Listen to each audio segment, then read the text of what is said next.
Hello lovely people, how are you doing today? My name is Sam Kokan and welcome back into my kitchen.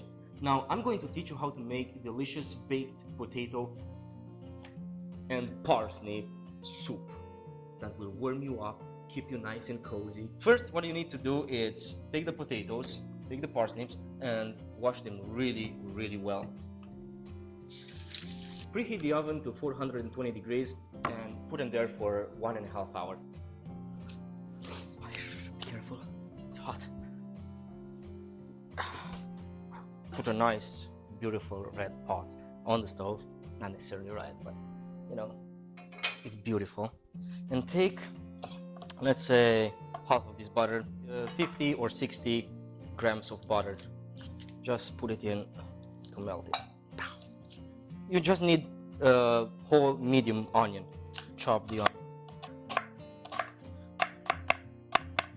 Okay, so make sure the butter is melted. Take the onions, put them in. Stir a little bit. Alright, and just let it stay here for like 10 minutes, low heat, until it becomes translucent. Just make it sweat, okay? Now, in the meanwhile, take your potatoes, cut them. Do you remember that game, Fruit Ninja? Pew, pew, pew, pew. Just don't get a bomb. Big chunks. Keep an eye on the onions. Here's what we're going to add a bit later. You know what this is? This is Parmesan Rind.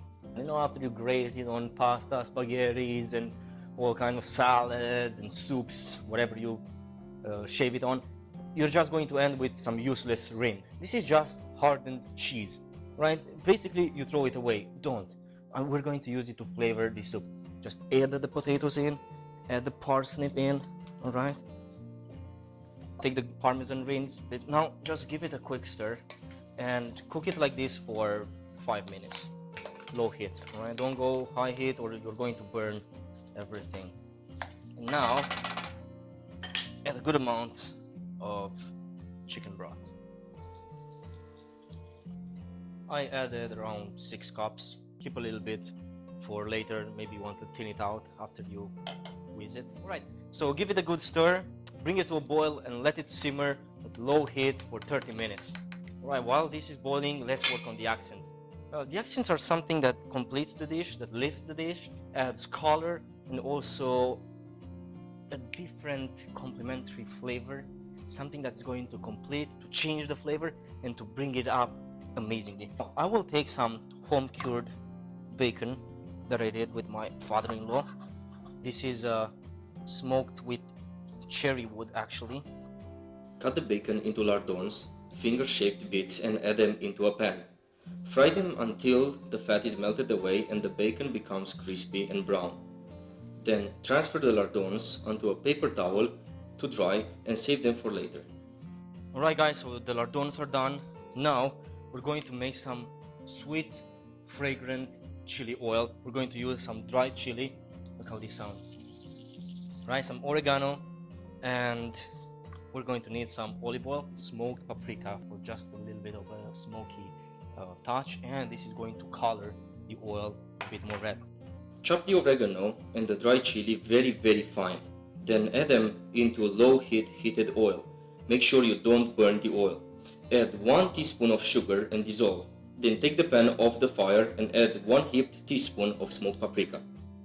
Get a small bowl and get a tea strainer and just strain all those things, because all we want is this flavored sweet spicy oil. Alright, 30 minutes have passed. Let's look at this. Oh, it smells incredible. That Parmesan rind has done its job. Now make sure when you're getting that off the stove, you have something to take it, because it's going to be very hot. Now let's take the Parmesan rinds. Right, remember I put 3 in there. Alright, and now I'm going to take my batty old pal right here. It's the hand mixer. That's pretty high. That's more like it. I'm going to liquefy this stuff.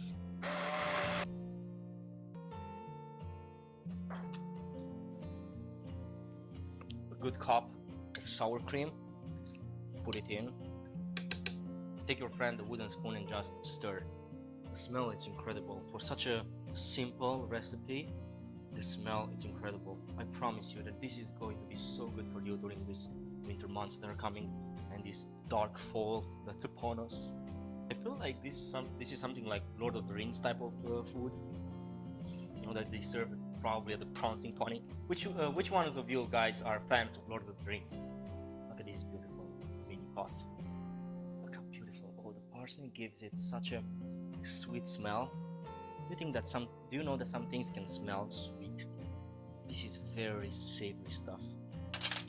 With a teaspoon, let's just take a bit of our amazing flavored oil that we did earlier.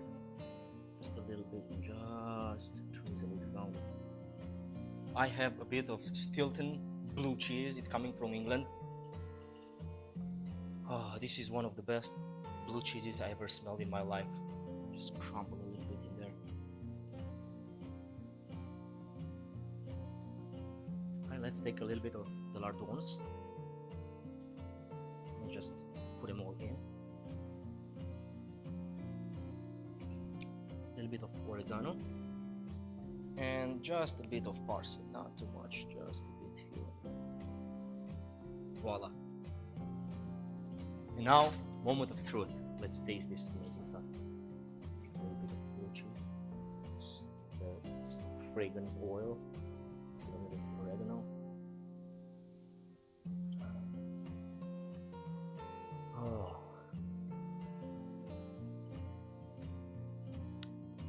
Oh my god, this is so good. This blue cheese, you know that blue cheese is usually sharp and it's very stingy in the mouth. This is actually, it has a sweet note to it. It's tangy but sweet, and the blue stuff, the mold, it's not overpowering. It goes so good. That oil that we did, it brings a little bit of sweetness. Oh my god, and you can feel the oregano and the lardons are just crispy bits of pleasure. Bye friends.